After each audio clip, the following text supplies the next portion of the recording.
H22 电磁阀模组更换教程。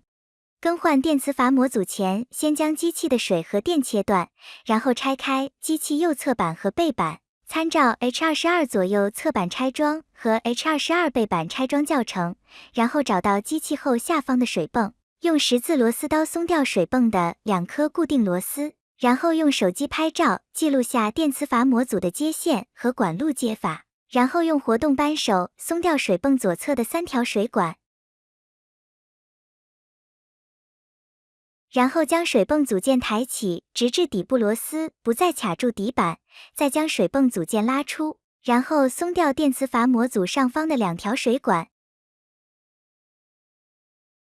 再将白色水管快接头上的蓝色锁片拔掉，然后将快接头上灰色的自锁键按下，再拔出白色水管，然后拔掉水阀上的线。注意拔的时候要将插簧上的卡扣按住才好拔。拔完线后，将水泵组件取出，然后松掉水泵下方的4颗固定螺丝。取出水泵，再将水泵固定板倒过来，松掉电磁阀模组的3颗固定螺丝，即可取下电磁阀模组。再将电磁阀模组上的堵头以及快接头松掉备用。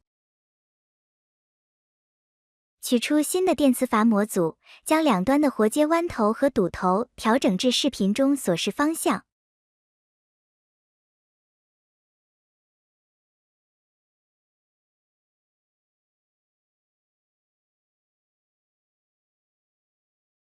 再取下上方的橡胶堵头，然后将旧电磁阀模组上拆下的堵头和快接头按视频所示位置装到新电磁阀模组上。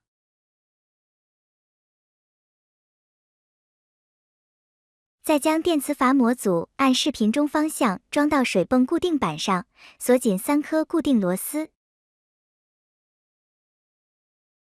然后将水泵装回水泵固定板。对好螺丝孔后，锁上4颗固定螺丝。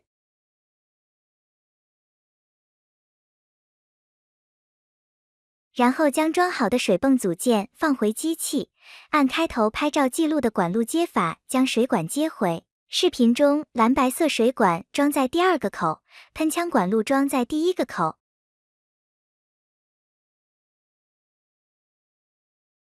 白色水管插回快接头，注意一定要插到位，否则会漏水。插到位后，将蓝色锁片插回，然后将洗锅管路装在视频中水泵右侧口。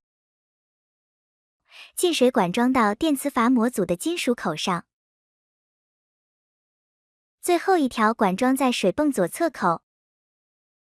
然后开始插线，炒菜进水阀线插在快接头所在电磁阀上，不分线序2根线插上即可。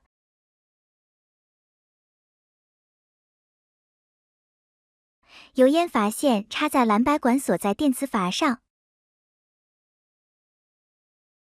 水枪阀线插在第1个电磁阀上。